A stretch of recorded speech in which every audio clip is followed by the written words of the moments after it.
So good afternoon, everyone. I'm Mary McKay, and I'm speaking on behalf of the American Academy of Social Work and Social Welfare.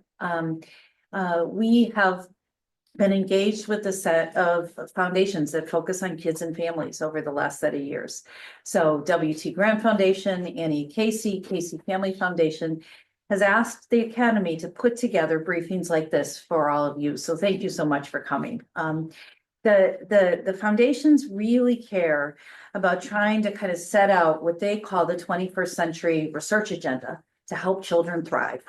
And so in some of the materials that you have in front of you in your folders, there's a brief overview of some of the areas that the foundations see that we really need to come together to create new solutions so that kids and families can be well.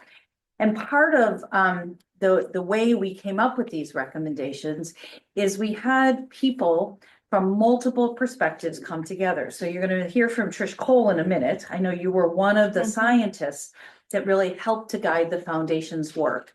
What was really important also to the foundation is that we hear from scientists like Dr. Trish Kohl, but we also hear from leaders of provider organizations that we have here as well. We also hear from parents themselves or from foster parents. And so the notion behind the panel that we put together for you today is really that you have multiple perspectives on the issue of early childhood. There's a lot of great information that we hope you take back to the people that you work for and work with. And there'll be lots of opportunities for you to ask questions. So with that, I'm going to turn it over to our moderator, our colleague, Gary Parker from the Clark Fox Policy Institute, and I'll let you take it from there. Great. Thank you so much. Thank you so much, Mary. It's a pleasure to be here with all of you today. Thank you for taking some time to hear about some really important issues as we think about the future of our country and how we can best set up this next generation for success, not only financially, but in terms of health and education. And that's one thing. In some of the pamphlets that are the packets there, you'll see a report in there called Launching Lifelong Success, which was released by the Clark Fox Policy Institute. And in there, we basically have compiled all of the, well, most of the research that has documented all of the incredible positive outcomes that are associated with access to quality, affordable early childhood care and education. And we call it Launching Lifelong Success. The idea is that quality early childhood care and education is the fuel to the rocket that's going to lead those kids to prosperity and good health and good education in the future. So I hope you'll take some time to really go through those materials in there. There's a bunch of different policy briefs and others with some really incredible information. And I'm so grateful here to be here with two of really my favorite people in this space, and was able to talk them into joining me here today and being able to speak with all of you. And so I'm going to start with Professor Trish Kohl here, who's really done some incredible community science in the area of child welfare and child well-being. I wanted to just kind of give you the opportunity to introduce yourself and kind of give some overview welcoming remarks. Okay, thank you. And I do appreciate the opportunity to be here, and thank you all for being here as well. So my work is really at the intersection of child welfare, child maltreatment, and early childhood mental health, and have multiple roles. I'm co-director of a center that focuses on child maltreatment, and I am research director of a center that focuses on early childhood mental health, sort of bringing my two favorite things together. And in addition to that, I also spent almost 10 years as a practicing social worker working with families in a therapeutic child treatment space. So kids that had experienced maltreatment and were experiencing emotional and behavioral challenges, and working with those children and their families to achieve better outcomes for them. So I think and then it makes me old because in addition to that, I have about 20 years of experience in research. So it does, I do feel old when I talk about that. But I do think that my experiences, I really learned about the impact that early childhood education, early childhood intervention has on children throughout their lives into adulthood. And it has an impact on our society as a whole as well. So early childhood education serves as the bedrock for lifelong development. It's during those formative years that seeds of cognitive, language, emotional development all happen. Social skills are grown and developed at that time as well, and they carry those skills into adulthood. You know, we know that the vast majority of brain development happens within the first 5 years of a child's life, which really highlights the need for us to intervene with quality learning environments during those first 5 years of life. And we know from a large body of research that shows that high quality early childhood education makes a difference. It has impacts on the development of social emotional competencies, and high quality educational environments are linked with also the reduction of behavioral problems. So increased academic achievement, but also better emotional and behavioral health. I focus a lot in my work on social emotional learning, which is really that process by which young people acquire and develop skills to recognize and identify their own emotions, to manage or regulate their emotions, to develop empathy and empathize with others, as well as to develop healthy relationships. And those skills are needed throughout life. And so the focus on social emotional learning in early childhood, whether it's through opportunities within early childhood programs or specific programs that focus on SEL that are embedded within those organizations, are gaining momentum. And they're gaining momentum because we know that teachers are concerned about children's emotional development and its overarching influence on academic achievement and well-being. As part of an ongoing project that we have, ongoing research study that we have, we've talked to teachers and school counselors and social workers that work in the preschool to first grade space. And their stories about the emotional and behavioral disturbances that kids are experiencing in those environments are pretty alarming. That and at the core of that is that emotion dysregulation and the inability for them to regulate their emotions. And so embedding opportunities for social emotional learning within early childhood learning environments is critical, as well as embedding intervention that helps support the challenges that those kids are receiving, both through intervening with teachers, but also intervening with parent and around the parent-child relationship. Because as we improve that parent-child relationship and the parent's ability to be responsive to their kids' needs, that translates into better behaviors in the classroom, better emotion regulation within the classroom as well. Almost 1 in 5 young children between the ages of 2 and 8 experience persistent and ongoing mental health problems in any given year.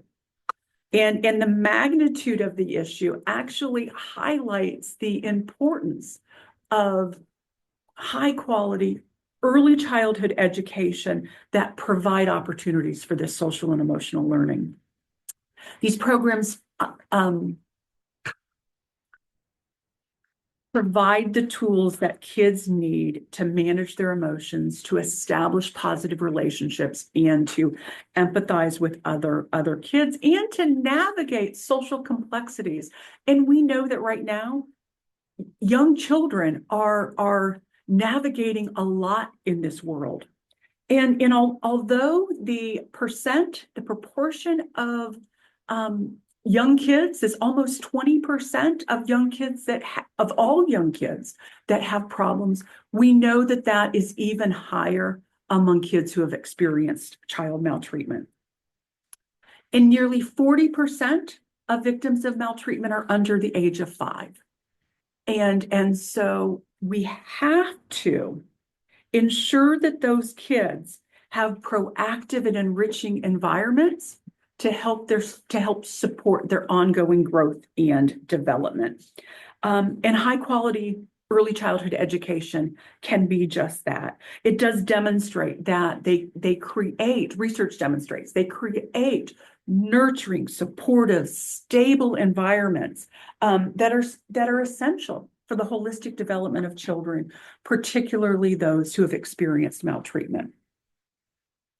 I also believe that investment in early childhood education I do believe it's a moral imperative. I do believe it's essential for us to do that. But there's also an economic necessity. The economic returns on investment of early childhood education are very well documented and have a very positive return on investment. For every dollar invested, there's an estimated $12.90 return through lifetime earnings, reduced reliance on child welfare and welfare as a whole, and lower involvement in the criminal justice system. So the Nobel Prize winning economist, James Heckman, has found that there is a 7 to 10% per year return from investments in early childhood programs. And that's based on improved school and career achievements, reduced cost in remedial education, healthcare, and crime. So we also know that the impacts extend beyond the individual level, and strong early childhood education systems do contribute to overall health and well-being of entire communities. They prepare children to be productive and engaged citizens, and they strengthen the social fabric that does promote equity and inclusion from the earliest stages of life. So I really appreciate your interest in this area, and hope for ongoing opportunities to work together to really invest in young children. Thank you. Thank you so much, Trish. So I can see, go ahead, don't hold back. We're going to give you an opportunity to ask questions. I just want to, I'm gonna start us off with some, but thank you so much, Dr. Kohl. That was really fantastic. And I think what's really incredible about a lot of the work that you do is that we see that research to practice to policy connection. And part of being able to tell you that story of what that connection can look like, we wanted to bring Ellicia Lanier here to Washington, D.C., and she is the executive director and founder of the Urban Sprouts Child Development Center. And she was the very first scholar in residence of the Clark Fox Policy Institute, because we recognize that some of the most incredible knowledge that is out there comes from community, and we want to allow the opportunity for that voice to be heard within the academy and beyond. And most importantly, she's a good friend. So I'm so happy to have you here, and would love for you to share some of your thoughts and experiences being in that ECE space.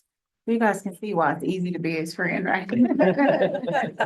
But thank you so much for having me. Thank you, Mary, and thank you all for joining us. Early childhood has become a passion of mine because I'm a mom first. So I started in ECE because of my young daughter, and I got interested in how she was developing. And over time, I worked in the field, and I used to manage a corporate early childhood center and still needed early childhood subsidies to be able to afford childcare for my own child. The issue with that was working in a corporate setting, they did not accept childcare subsidies. And childcare subsidies is really what's keeping this nation's workforce working, right? Childcare subsidies come from the Child Development Block Grant from the federal government, and then they roll down to states, and states opt in, and families can apply for those subsidies so that they can go to work. But the center that I worked at did not take those subsidies. It was in an area of affluent scientists and all the folks and engineers, and I was giving those children my best and brightest of my time, and did not have the same thing in my community. So I founded Urban Sprouts in 2009 for my daughter, and we're 15 years old. We serve children birth through age 5. Monday through Friday, so the families can go to work. But we are pretty unique in our work. We use what's called the Reggio Emilia approach, which is baked in the rights and the social emotional connection of young children. We follow that approach because it's one of the few early childhood systems around the world that they believe that early childhood education is a right from birth. And so all children in Reggio Emilia, Italy, receive this high quality education from the time they're born all the way through college. And so we follow that approach in our own community, and it's pretty unique to have something like that. We are a Head Start center as well. So if you're familiar with Head Start policies, about 70% of our children come from Head Start. We serve 154 currently, and we just expanded by 56 more slots because we have a waiting list of, I just got the number, I thought it was 400, but it's very shocking. 637 children are on our waiting list. St. Louis is not that big, so we did not have 637 people, but that means 637 children are in need of a refuge, a place where they can go and learn, a place where they can learn self-control. And it's also a place where families are also being nourished, right? We see a lot of families come in on Head Start. We can work with them to teach them how to cook, to repair their credit, to buy a home, to set goals for themselves, go to college, and come out of Head Start by the time their child is 5. So it really is a holistic model, right? Early childhood is not just a place for that child, it's a place for that family to thrive, a place that we hold community. We can lessen the crime by having these positive places in our community. It also reduces the crime because we're teaching people how not to pull out the gun, but to use your words, right? And that's needed and necessary in many of our neighborhoods. Having a wait list of about 637 also means that we need to increase the quality around us, right? There's not enough quality childcare centers in the nation for all of the children. And childcare doesn't just answer solutions for families. It is an economic solution, right? And how can we get more people working? How can we create more sustainability to the economy? This policy, Launching Lifelong Success, is like one of my favorites because it really leans into that and what we can do for families. Also, I think the biggest thing that we do is that when families that we know are coming from families that are in poverty, it's high stress. And we are a place where children can find respite, and we hold families accountable. And so when families are going through those stressful times, we're not hotlining them. We're talking through them like, Mom, where are the shoes? Let's buy the child some shoes, or let's go over to the nest. Let's work through these things. Instead of hotlining that family, we really can support them. And so without having places like early childhood centers, families can't get supports to get to the resources that they need. So I think they're really important to do that as well. Trish said a lot about the research. I'm on the practice side. I get to work with folks who, listen to providers and families, and we can design programming around what we know through the research. And we've done that by making sure that our programs are holistic and ensuring that we're sharing with our colleagues about how do we create these places that children can go and be that are not just daycare centers, right? That they are little, like, they don't, childcare centers can pretty much be the entire world for a small person. And so where you go really matters. Destination is key. Even families who can't afford childcare still know what they want for their children, right? They still want high quality, and putting in good policies will create an opportunity for all children to have these high quality experience from birth. That's No. beautiful. Yeah. Yes. I'm gonna, I got some questions. I'm Okay. gonna start to my left and now Okay. turn back over this way. But one of the things that you do so well is tell the stories of the families that you serve. And can you give us an example of how having access to early childhood has helped a child at risk or a family that in need of more stability? Sure. I can tell you lots of stories. Yeah. You know,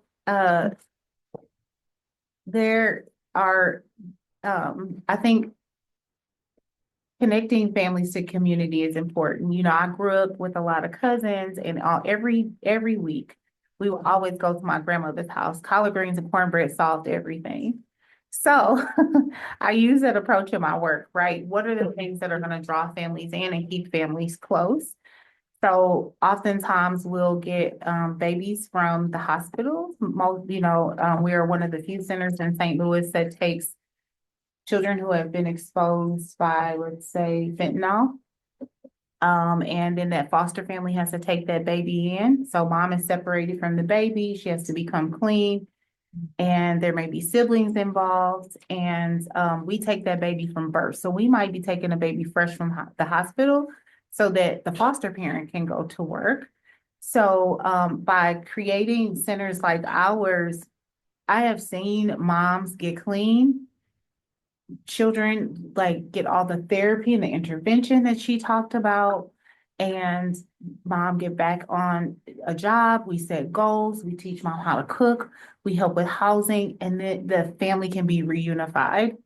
And to see those moments full circle is really powerful. It could take 3 years, but the intention is to get that child and that mom back together. And I think that, without having the partnerships of the social workers and like childcare and all of that working together, that kind of thing doesn't happen, right? Because we've got to hold that family in a way that pushes them down the line. Because typically, there's not someone in the middle working with the family that wants to be reunified with their baby. It's the social workers and the mom. And she's trying to navigate and doesn't have the village and the resources. But our center has been that village and that resource to really look at the strengths of that family and help that family to rebuild. Trish, for a child that's experiencing adversity, what are some of the developmental and mental health concerns that need to be addressed and can be addressed through CDs? Absolutely. And so I do, and Gary mentioned, I do a lot of community engaged work in St. Louis, and I'm part of networks that are focused on prevention of child maltreatment that engage not only providers, but actually engage parents with lived expertise, with lived experience within the child welfare system, as well as a network of providers that focus on early childhood mental health and also engaging parents with a parent advisory council. And in those efforts, the things that we're hearing is about, on the child maltreatment side, is that younger and younger children, as they're coming into the child welfare system, they're having more severe and more mental health disorders, more problems. It's difficult to find stability in foster placements. It's difficult. And the reality is most kids where there's a maltreatment, a report of child maltreatment, actually stay in the home. And there's not enough resources, either for the biological parent to help learn new skills and to support the mental health development of their children, or to work with foster carers as well. So I from a workforce development perspective, we need to work on our early childhood education workforce, but we also need to build out our early childhood mental health workforce as well, because there's not enough prepared to actually do the work in this space that we need, given those numbers of kids who are in fact affected. But it does increase depression, anxiety, as well as conduct disorders. So kids that have experienced maltreatment often will have look oppositional. They'll look hyperactive. They'll look like they have conduct disorder. Some of that is trauma. And so thinking about the role of early childhood education in one of the things that we know is a likely mechanism through which child maltreatment impacts that increased risk for mental health problems is that emotion regulation, that recognition and understanding about their own emotions. And so early childhood environments actually help those kids to develop emotion regulation, their social emotional learning around recognition and identification of their feelings. There's opportunities to engage and develop social skills in supportive and nurturing environments. So I think that it's early childhood education for these kids is absolutely critical, that exposure to a positive environment. But we often think only of the impact on mental health, but of child maltreatment. But the reality is it also impacts cognitive development. It impacts language. It impacts fine and gross motor skills. So kids across all domains. And when I think of this, I think back to my years as a practitioner and a child that we worked with that came to our center and was referred through our division of disability. It was not in Missouri, it was in a different state that I was practicing in. And because he was delayed across all domains. And as we began to work with this child, because when I first met him, he clearly looked like he had pretty severe developmental disabilities. But what we came to find out that in his home environment, his movement had really been restricted and he didn't have opportunities to engage. But when he was in our center and got to play with things, got to interact with people, he very quickly, this child was not developmentally delayed at all. He just needed that opportunity. So when we think about the impacts of maltreatment, it's across all areas of development. I know you have some This thoughts. will be French, Yeah. Trish. I'll call you on Monday. I do have some thoughts about what you're saying. She talked about an investment in early childhood educators who are equipped for this. We have about 17 therapists that come inside of our center. 24 of the 124 receive services. So we do, parent-teacher conferences with infants, and we do all those early screenings. Is important in ECE. And when a family doesn't have access to an early childhood center, they don't have access to all of those screenings and all of these supports to help bring that family along. So I think that is key and critical, is that early childhood prevention work is so underfunded. And oftentimes we're seeing that families can't get access to that therapy or that screening or that diagnosis till age 3 because there's not a lot of early investment. Even within our own state, we have a little bit, but I want more people to get through first steps. And then once they're in the center, recognizing too that trauma and oftentimes developmental delays are so close. And what we see that we oftentimes misdiagnose. So using what we call the Brazelton method within our work is working with the social workers, the pediatricians, the early childhood worker, and everybody working together to really identify what's happening with this child. So we have a really close relationship with the ped that comes in and we talk with them just so that they can help that family to kind of talk with their doctor and talk with us and talk with, make it a more holistic approach instead of just going straight to diagnosis. So I want to circle back around because we were actually talking about this earlier today, and you brought it up when you're engaging with parents and helping them if they don't have the things that are needed, like if they don't have a pair of shoes. And too often we associate the impacts of poverty with child neglect, where those parents aren't neglecting their child. They just may not have the resources to be able to fix the washing machine or do some of the kind of basics of the day to day. And then you find caseworkers or neighbors or other parents calling and placing in a hotline call that elevates this to an investigation now on if their child neglect happening here, when in fact that child is in a very loving home. They just, are managing the lack of resources because they're are held in poverty. Yeah, and I mean, just as recent as last week, we had one come and the social worker wanted to see the children, and like these children are in a loving home, but anyone can hotline, and they were told that the children didn't have like clean clothes and their house was a mess and all these things. And so we at Urban Sprouts have what we call the Nest. And the Nest is a place where children and where parents can put in and take out clothes, shoes, diapers, wipes, and formula and food for their child, and they don't have to ask.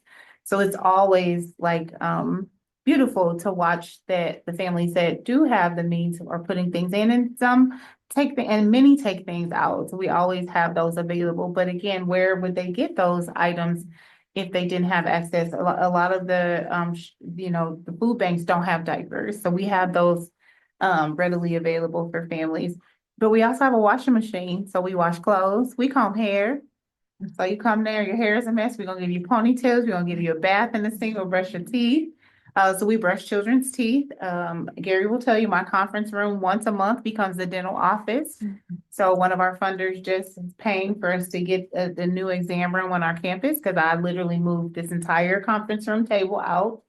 And we bring a dentist once a month to see children. We also bring a pediatrician so the children stay up on their shots. Families don't have the time. And so if you're thinking about how to feed your child, how to pay the bills, then you're letting some things decline, like their immunizations. And then, the children are coming to school crying. We don't know why they have an attitude. And then you open their mouth and they have 4 cavities. But you want to say it's a behavior problem. So we really have to think through, like, what is the full suite of what does it take to live a life? Right? Many people are living half-baked lives. And it's just simple things like children are hungry. They come to our school starving in the morning. And so we see children are stealing food, but we have plenty of food. You can have as much as you want. And so I think there is this notion that like families are not giving the children what they, need, but many of them don't have the resources themselves. So programs like ours and others that you work with across the nation really are just trying to think about, like, what do we need to do to make that family well, and what gaps can we fill, because all of us have them. Yeah, I know you have thoughts on this too. I Trish. do, but first I wish every center was like yours. Right. So, yes, that would be lovely. And I do, and childcare workers, early childhood educators are mandated reporters, and we know that, and need training on mandated reporting. But the idea for mandated reporting is not actually about increasing the number of reports that happen. Mm-hmm. It's not about making more reports. It's being able to make those distinctions and that differentiation around whether it is service, it is a service need, and instead making the referral, not picking up the phone. It shouldn't be.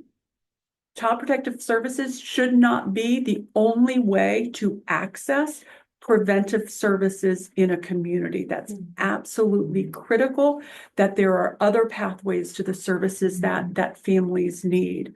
Now, I just gave an example now of the little boy who was very restricted. He spent his life sitting day after day, sitting in a high chair. Now, that's neglect. There is no doubt there.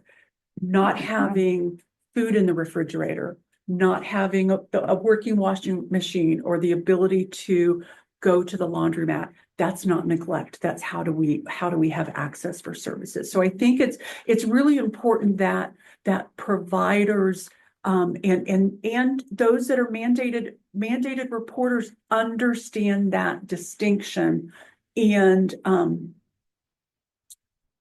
are given space to make those differentiations and provide support when it's support that's needed, and make that report when in fact it's when there is severe neglect, when there is physical abuse, when there is sexual abuse. Yes.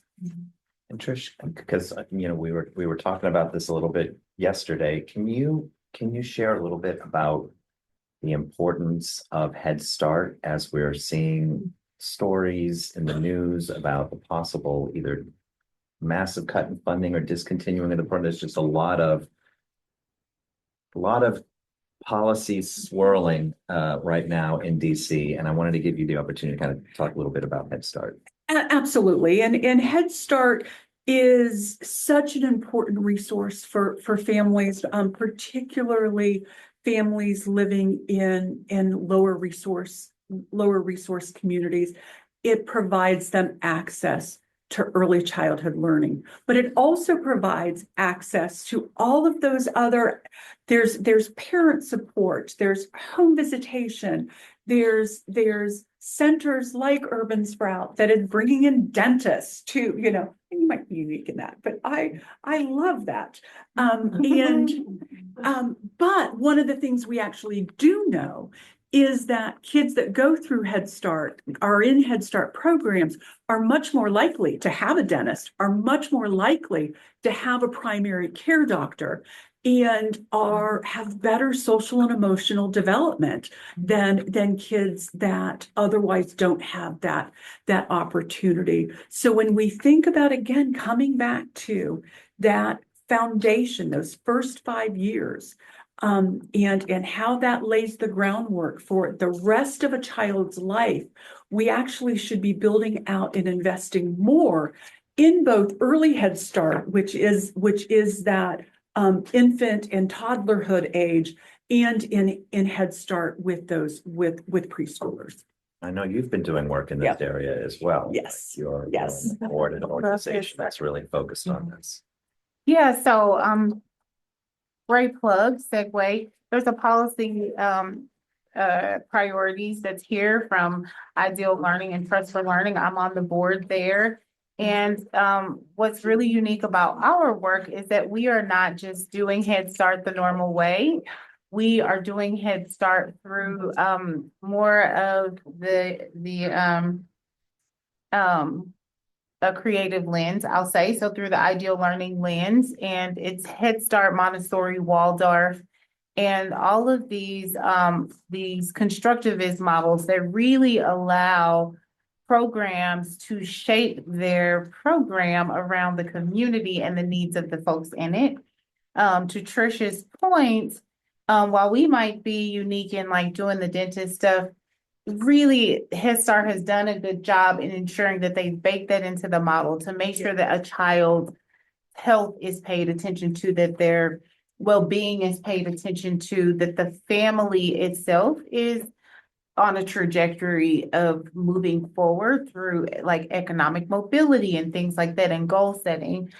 And I really hope that as you all think about the Head Start policies that are coming along, that we need to make more. Right now, we have quite a bit of dollars in our Head Start programs federally and nationally, but there's not enough money in the federal early Head Start program, but that's where the need is, because states are now shifting their dollars into early preschool models, right? And so we're seeing the Head Start is not as needed and necessary because of that funding that's coming through the K-12 formula dollars, that the dollars need to kind of be on the earlier end, to Trish's point. Like right now at Urban Sprouts, we have 36 Head Start, but we only have 20 early Head Start slots.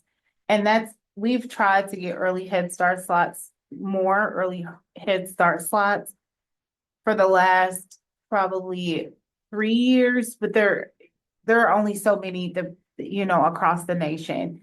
And the reason that investment is important is that typically when a family chooses high quality care from birth, they don't move, right? And so we want that same stability for a family that can afford to pay, because our care is $19,000 a year for an infant. So for a family that is only making $30,000 a year, you can't afford a place like ours. So that early investment needs to be there so that families can keep their children in care all 4 years and create some sustainability for themselves and for that child. And Tricia also talks a little bit about this window of opportunity, and it doesn't, I mean, we used to say in our field that it closes. It doesn't. We can go back and we can do things, but it definitely lays the groundwork. So that first 5 years is key and critical. And I'd like to say the first 5 days, the first 5 months, weeks, right? Everything is critical when this child is young, especially an infant, and they're formulating these trusting relationships, and how a baby is held is important. If you're not held and hugged, that shows up in your adult life, right? That security, that trust, having that predictable caregiver there. Also, I think, as we're thinking about Head Start policies, is pay equity. We've been really, as advocates in the Head Start space, really leaning towards pay equity in early childhood spaces to mimic what is happening in the K-12 space. So a preschool teacher, for example, with a bachelor's degree may earn in Missouri $37,000 a year, where in a K-12 environment, it may be like 46. So a huge difference, right? It shouldn't look like that if you worked hard for your education and you're committed to this work. So Head Start is a beautiful thing, and could really use a lot of paying attention to make it much richer for communities. Can I ask you, just because you raised it, Ellicia, you said it was $19,000 to care for an infant. Why does it cost so much? Well, where do I start? So it costs so much. At our school, it costs so much because I can answer. Okay, so $19,000 at blush is like, wow, that's a lot, right? But if I'm paying an educator who understands that early childhood is not babysitting, this is a neuroscience. And in order for me to have educators who understand that you can break a baby, I have to make sure I have the right person in place. And so, having educated teachers investing in that professional development, ensuring that the ratios are low, right? State ratios are so high, they're too high. Can you say what a ratio is? So a ratio is the child to adult ratio. So at Urban Sprouts, our ratios are 1 to 3. Nationally, the national average is 1 to 6. So we are an accredited program. I did mention that we're a nationally accredited program. Programs don't have to be accredited in states, right? It's optional. 19% of the programs in our state are accredited. We're one of 17 that are nationally accredited in our state. And I'm talking thousands of childcare centers. So That's we're the like an state. anomaly. We're like that. Not just the county, that's the state. Yeah, and so the ratios, right? So the adults versus child. So small class sizes. I don't put more than, if I have 8 kids in the room, I've got 3 teachers. Even our 2-year-old rooms are 1 to 8, where most programs you can have up to 16 children in a room. I've never done that. the food, right? What they eat matters. So we are I think we're like, I don't know, like what they're like rankings of like what you could be, but we're like at the highest nutritional level. But programs can just feed chicken nuggets. We've never eaten processed anything. We make, everything local and sourced. We send groceries home with our families and they cook once a month together. Our children cook every week. We're teaching them how to fish. And we've never fed children baby food. So we make all of our baby food on campus. We provide the diapers, the wipes, the formula, and we like to say that we're a diaper bag free school. So we don't take diaper bags. We want the baby. You bring the baby, we do everything. So you don't have to bring diapers, wipes, formula. I don't know what people bring to schools, but you don't bring anything. And then the other piece is just a quality learning environment, right? It's very expensive to provide. This ratio approach is typically found in affluent neighborhoods, but we're in the hood, like we are in our neighborhood, and we're not going anywhere. You're only growing. I know, we've bought the rest of the block, so we'll see. Although make space for a few more of those 600 kids that Yeah. are on that wait list. Yeah. So Trish, we're here in DC, and what kind of policy changes, based on your research, would you love to see implemented that would help kids, 0 to 5? Well, I certainly think building and expanding upon Head Start and early Head Start is one.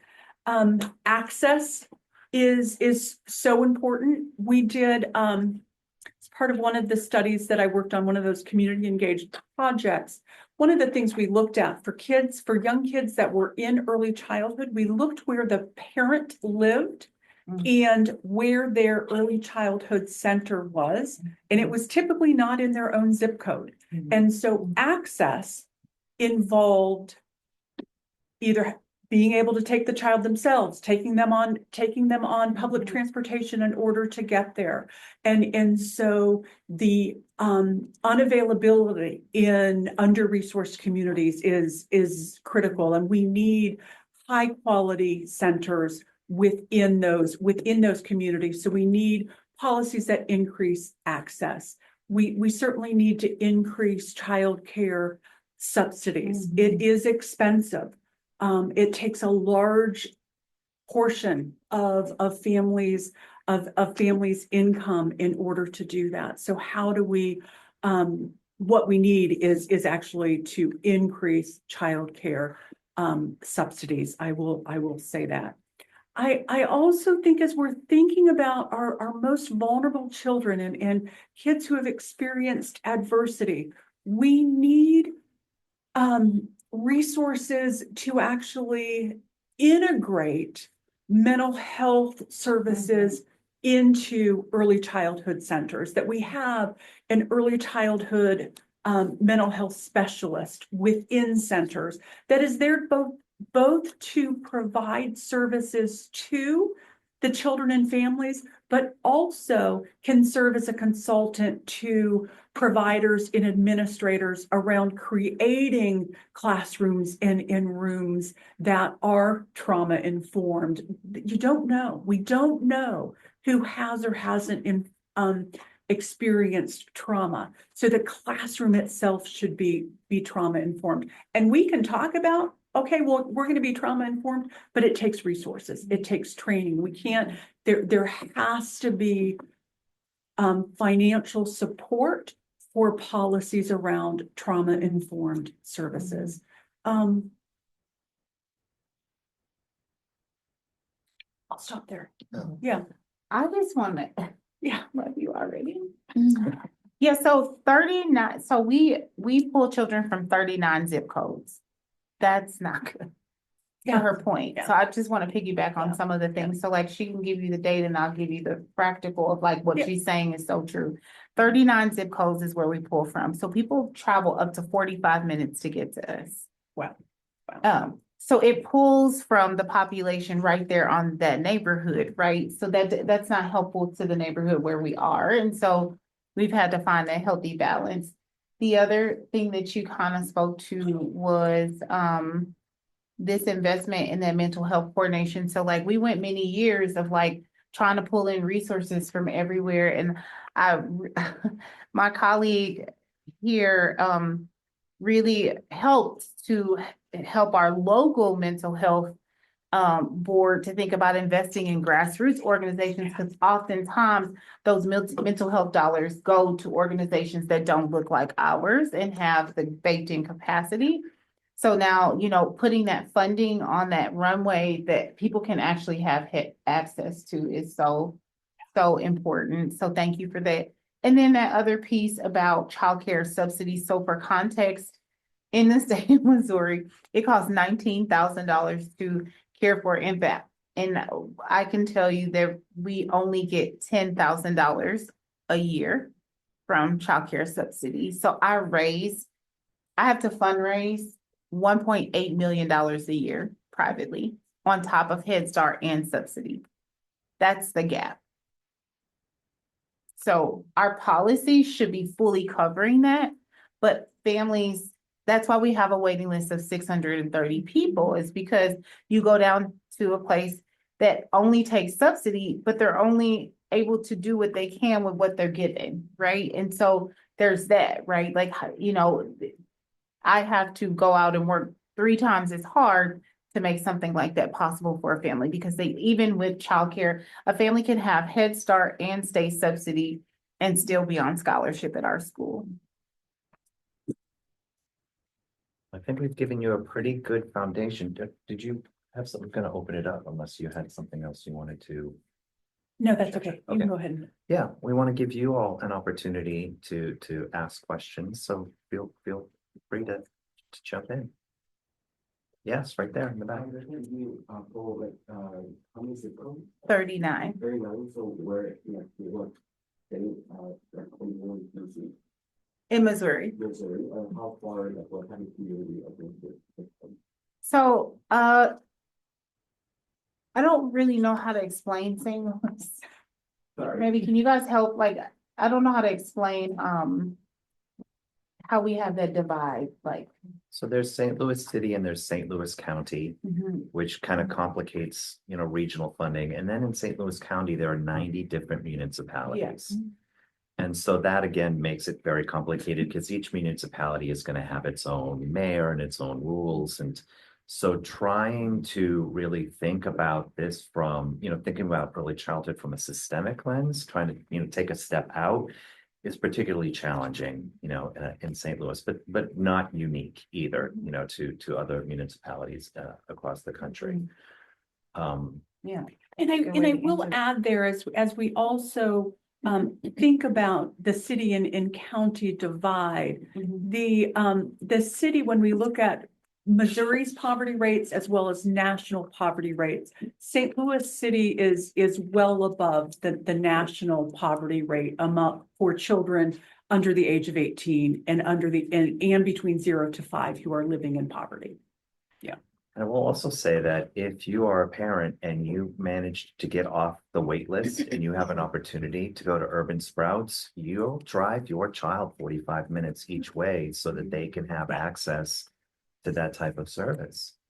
What we've done is really worked with people like Gary, and like I work on the systems level, and then I also work within the center. And so as we talk through the systems level, I think that you've done a good job in really thinking about, yes, we need to think about the families who are on subsidy, but we've got to also have a place for the people who can afford it.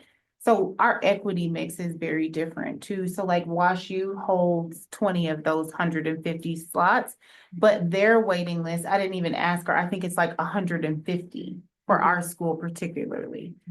So you guys have a childcare crisis at WashU. It's every company, right? And so we're working with everyone to try to figure this out, because we need our doctors and everyone to be able to have access. So yes, there, you know, you're probably familiar with food deserts. There's childcare deserts.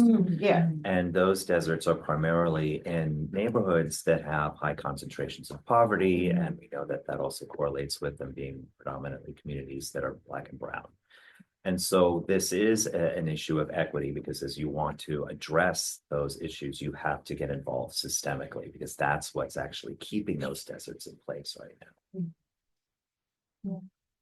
Question. Kind of a little bit of a two-part, but first of all, thank you as a mom. Also, yes, childcare is very heavy on my note. I'm sure a lot of folks' minds. I think we're all in DC, so obviously the DC climate that we're currently in, and as you kind of briefly mentioned on, especially in Congress, we're in a state of cut. So there's not a lot of room for invest. And most of the proposals that have been mentioned here have been increase in subsidies, increase in resources and funding.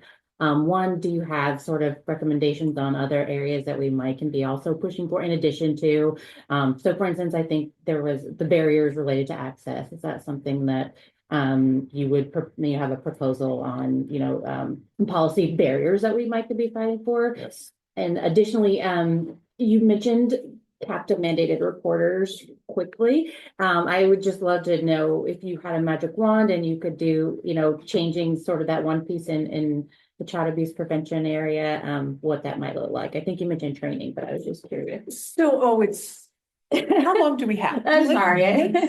No, that's okay. And I want to see a much smaller child welfare system and many fewer kids in foster care. And how we have to do that is through the increased investment in community supports. So I'm saying that word investment again, but let me get to the end. And we agree on that. In early childhood, but also in supports for parents that help them promote their child's development, that reduce stress. We have grown this idea of parent cafes in the St. Louis area, which is really a universal public health approach. It's a peer-to-peer model of parents coming together and supporting each other. And see a lot of promise as a maltreatment prevention method. We do need more support. There's been lots of really good pre-post designs that have demonstrated really good outcomes. I am a scientist at heart, so we do need some more rigorous evaluations of parent cafes, but it is an incredibly promising intervention. That's actually a low-cost intervention. So moving to building out those types of resources for families, as well as navigators helping families. Where can it's so overwhelming when you have so much going on in your life and have healthcare needs, have housing needs, food needs, and can we invest in building out so families have the supports they need? So what I would ideally like to see, because I do believe if we invest there, we will shrink the public child welfare system. So ultimately, if we it takes time to get there. So I am going to say, we trust that investment here will reduce cost here in public child welfare, in foster care, and taking that money that is invested in the crisis after the fact, in putting it towards community-wide prevention. It's just a moving money, moving where it's going, while at the same time recognizing that we have to invest, I can't believe I keep saying that word. We have to build up what is available in order to be able to reduce the system. So there is a lag time, but ultimately investment in community saves money in it.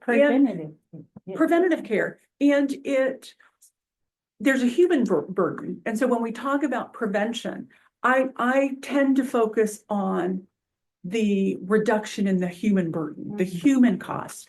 But there is focus on prevention. There is a huge reduction in the economic burden as well. Just want to, because the word investment just keeps I know coming it up. keeps coming up. Yeah, You know. and I want to address it. So, there are two different approaches that need to be employed right now. On the federal level, we must resist having cuts to those budgets and constantly tell the story about the value of early childhood, which is why we're traveling to DC. And so it's up to all of us to constantly remind folks of the data that's behind this, of the personal stories that come out of having access to quality, affordable early childhood. So that's one approach. The other approach is that regardless of what's happening on the federal level, there are opportunities on the state and local level. And so I'll give you an example in the city of St. Louis. The discussion of the importance of early childhood really took off, particularly during the pandemic, when there's this strong drive to we need the frontline workers to get in there. Like, well, we can't go back out there. We don't have anyone to care for our kids and we don't make enough to care for them. This became a very big issue. And so the community gathered and put forth a ballot referendum before the voters of the city saying, can we increase your property tax? If that tax goes, if it's funneled through the city's mental health board and is dedicated to expanding access to quality, affordable early childhood, particularly in those neighborhoods that we discussed. And nobody really likes to think about a tax increase, but on the local level, you have really thoughtful folks saying, you know what? Yes, that referendum passed by a 13-point margin, by 13%, which is unheard of in these like razor thin margins we're hearing. And now there's an additional $3 million that's going into the city of St. Louis, focused specifically every year in perpetuity. And due to the success of that measure, there are now additional measures being being looked at, finding of, potential revenue streams to tap into on both the city and the county level that could funnel even more resources in. So although we're seeing that there's possible restrictions, but there's lawsuits, there's like a lot happening. So it's resist on the federal level, continue to advocate, talk about the value, and then explore every avenue on the local and state level, because there is opportunity, untapped opportunity there that just requires a bit of community organizing. Yeah, of course. Because I know you've done a lot of work in Head Start. I wanted to offer you the opportunity. Yes. I actually have a question. Yeah. So you were talking about like parent education, or the partnership with parents, right? And I'm just curious, how much do you think some of that work falls on the daycare, and maybe Ellicia, you could also, from a practical point of view, you could maybe answer that question. How much of that parent education should fall on the daycare centers themselves, like providing that kind of education, working with parents, instead of having this investment coming from the state or federal or whatever. And I ask that from experience, because I know like Montessori model, the Montessori approach, they do a lot of parent education. So each school is pretty much expected to provide these kind of like free education sessions for their parents, right? To make sure that whatever is happening in the school, is going to be is happening at home as well. To provide this comprehensive, holistic, education for the child. So yeah, I'm just wondering, how much can we like ask? I am a strong advocate of that. I am a very strong advocate of bringing out, and as we talk about parent education models, though, I do believe that there are some that we have strong evidence that really work and can prevent maltreatment, or even prevent recurrent maltreatment when it has happened. So I am a firm believer in looking, the model matters. I will say that, but I think taking these interventions to where parents are increases their accessibility, and it also reduces stigma of having to go to a mental health center, for instance, to participate in one of these interventions. And you know, I do fatherhood work as well. And as talking to dads at one point when we were talking about these interventions, we heard a lot about how much they want to be involved and they really were excited about the possibility. But one of the other things they said as we talked about inviting them to these interventions was that, you know, when we hear this, we think maybe you think we abuse our kids. And so the narrative around engaging parents in parent management training or parent education classes, that it's not about we think you abuse your kids. It's about we know that you want to be the best possible parent and you want to help your child reach their full potential.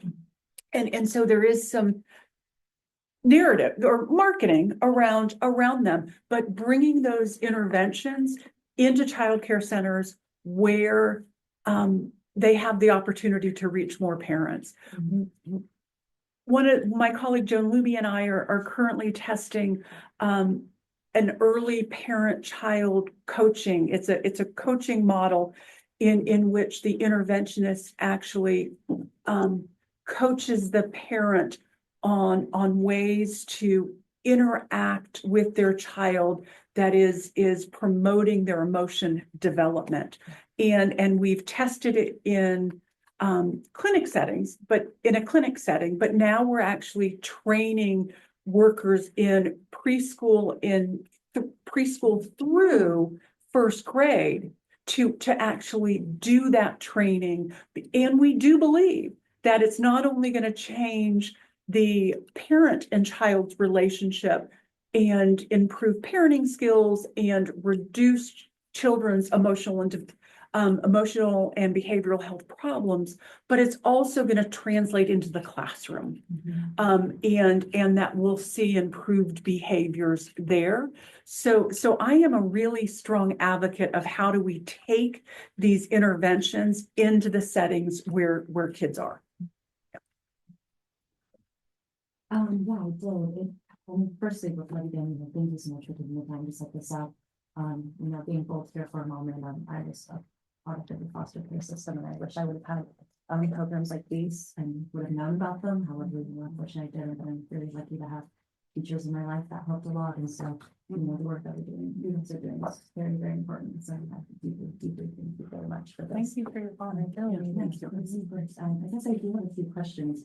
I don't know if this was touched upon quite yet, but we mentioned having a 1 to 3 teacher to student ratio, and then I'm kind of thinking on a standpoint where has there been sort of this engagement with higher education institutions or college programs to get students that are interested in education majors or children development majors to come and work for these programs to kind of engage them. So listening to Trish and kind of answering the two questions together, I'd like to also highlight that we do have a teacher shortage. There is a workforce crisis. Early childhood is not sexy. It doesn't pay a lot, right? And I want us to also hold space for providers who are really doing what they can with what they have. And I want to say, Gary knows I asked him, can I really get down to the heart of the matter when it comes down to all of this, that programming is privilege. And remember that investment, and when we talk about investments, we can't talk about investments without talking about dollars. And we talked about how much I have to raise outside of public funding. So $1.8 million is a lot of money to have to come up with each year. And I'm like, please help us, right?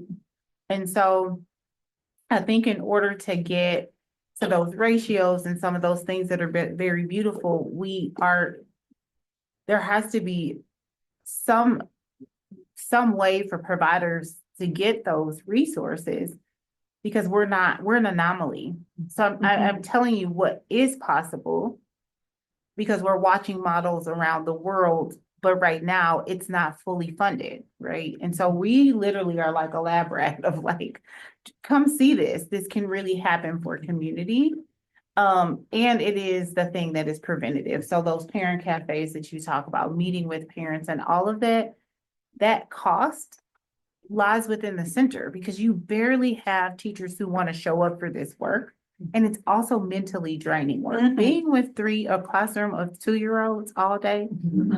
I always tell my teachers when they come in my office, we listen and we don't judge, right? I just sit there. Yeah. Because holding space for that. So looking at how university early childhood classrooms are empty.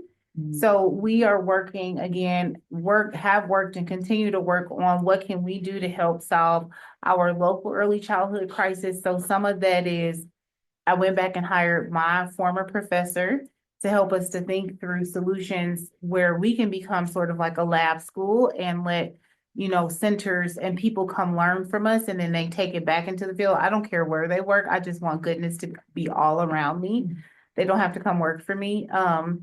And how can we increase quality that way? So there's some of those apprenticeship models that are there, and how do we keep those in place so that programs like ours can access that funding and then funnel that back into community? Those are the ways in which I see we can do things like holding policy instead of putting more out there. And again, how do we make early childhood something that people really want to come to? Pre-pandemic, early childhood was full of who I call the aunties. They're gone, right? They took that early retirement. They got that unemployment at 60 and never have to go back. They're gone. But the younger folks are not coming to the field. It just doesn't. I mean, you can make TikTok videos and make more money than you could in an early childhood center. So just something to think of. Hi, my name is Isana. I just want Hi, to first off, Isana. thank you for your presentation. It's amazing. And I'm a first generation, everything. I just say that. So when my family came on US soil, systemic poverty was our only choice immediately. So programs like this really funded my childhood, and I have a younger sister now. So there's similar programs that she's in. I have a question. I know we spoke a lot about investment. Have you worked or do you work with maybe diaper banks to source items like this? And I asked that question because I'm trying to see if there's a role for us in spaces where we could provide funding to organizations to increase their supply of diaper formulas so that funds that you use for those can be redirected to other things like 10 dentists instead of one. Yeah. How many diapers you pick up? Maybe 500. So we do work with local diaper banks and we work with our local community. So we have a diaper bank that's in our neighborhood. And we work with the local community. Gary explained the municipalities really well, but it's very confusing in our home because it's like a lot of fragmented. I don't know how to explain it.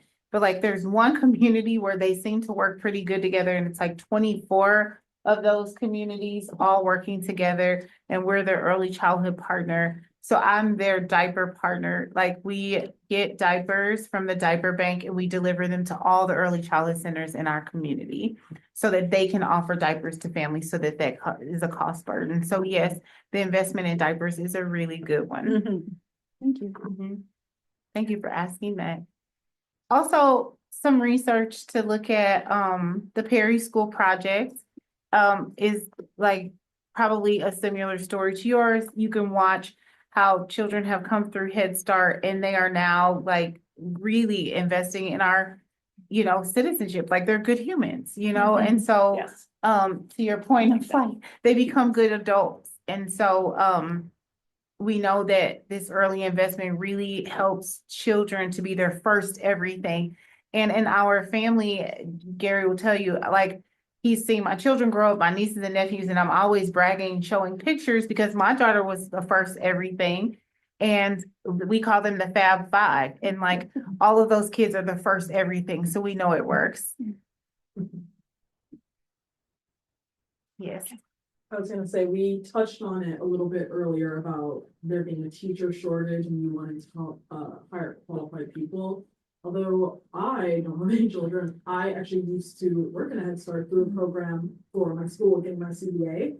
Would you say that a push for infant and toddler teachers with a bachelor's is helpful at this point with the shortage we're already currently having, or should, it try to shift more toward CBA and like other types of certification that will make it a little bit more accessible? So we work with teachers in all, like, we don't just have bachelor degree teachers, but in order to be credited. So there's two different messages happening in the nation, right? So you have people who love children and you have people who like bought into the neuroscience and they work well together, right? Like I might have a 70-year-old woman who's never had a degree, but we helped her get her CDA. So we believe in CDAs and we help people get them. But I think that there's like this mix, right? So the CDA program, the only thing is that you have to get it renewed, and we've not always thought about that as that being a barrier, right? It's a great entry point, but you have to get it renewed, and educational attainment is so important for the individual too, right? When you do become educated, you get that's something you take with you, where the CDA, if you don't renew it, it just goes away.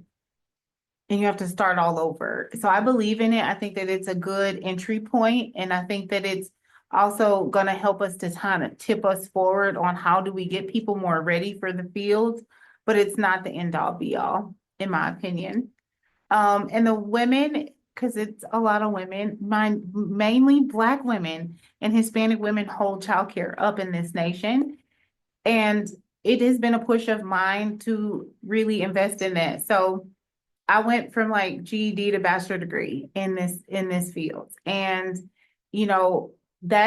that's kind of where most women are with it. And like they choose this not always because they're educated. So we have a mixture. Like I have one of my best teachers, she holds a GED. She just got her CDA. And now we have her enrolled in college courses. So I think it's a developmental continuum, even for the workforce. And so we have to become less like, well, let's just do a CDA because it's easy, and really think about like, how do we get people on that path? But you can keep going. So there is a federal investment called Teach, and everybody in my building is using it. And we have actually become creative and brought college courses to our campus, and we offer them during nap time. And now we're going to offer them hybrid so that people across St. Louis can take an early childhood course during nap time over the screen and work towards it. So it takes some creativity. That's awesome.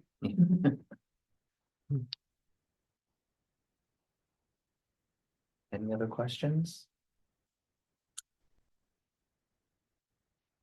Maybe I'll allow our panelists an opportunity to offer just some closing thoughts, and then we'll invite Mary back.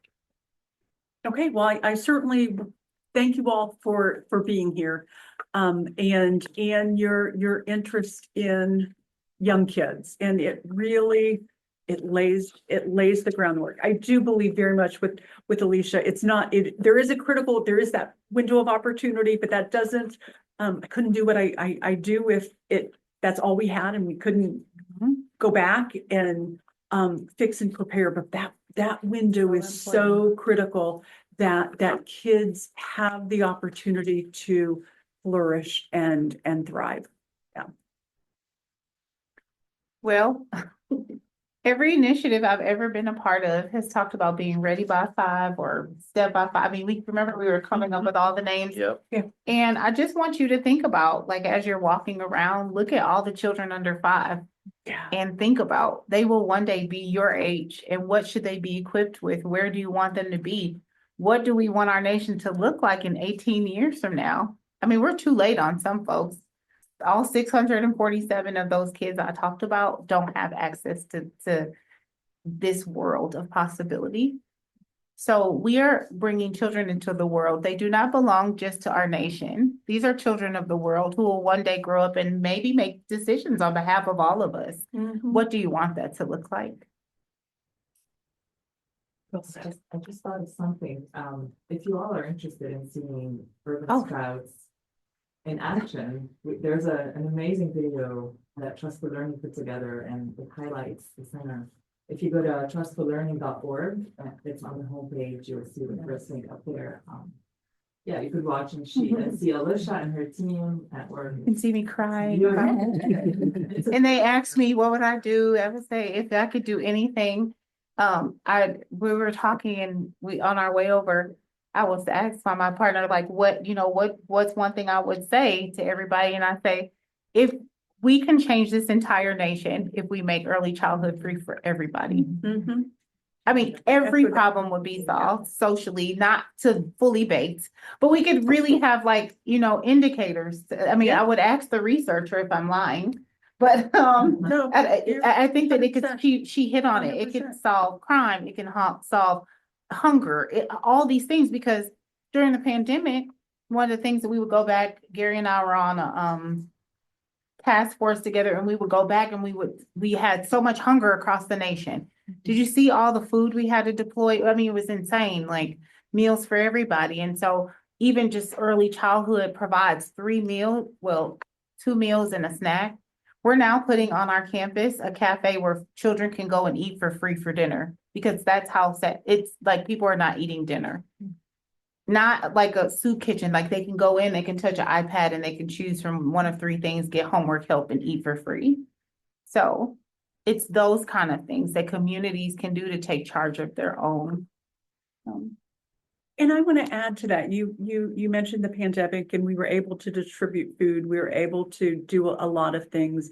And I had a parent say to me, when we were talking about sort of some of the barriers to accessing services, it was right after things were sort of coming back after the pandemic.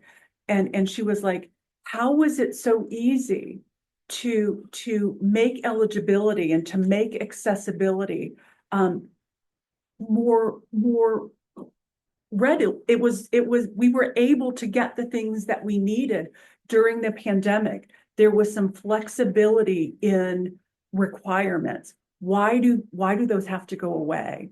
Why do now all of a sudden we have to put those restrictions back in place? And that was a really powerful statement to me, because we did it. We made it work. We just had and waivers. we made it work everywhere. like this, and then no more. Yeah. Well, thank you, Trish. Thank you, Ellicia. It's really wonderful conversation. Thanks to all of you. And I'd like to invite Dr. McKay to share a few words. Add my complete admiration and thanks to our panelists. Gary, you're a terrific moderator.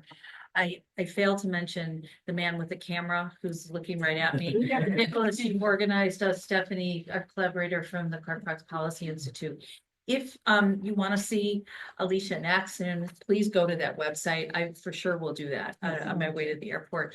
Also, if you want to look at the American Academy of Social Work and Social Welfare website, there are panels put together on a whole variety of issues, where we have the scientists, our provider and system leader, and our parents and community members talking amongst themselves around serious issues and making recommendations for program and policy. So please check those out, because there's a rich resource of information available to you on a host of issues. Thank you very much for coming together. And our panelists will stay around for a few minutes if you want to ask them an individual question. Thank you. Thank you.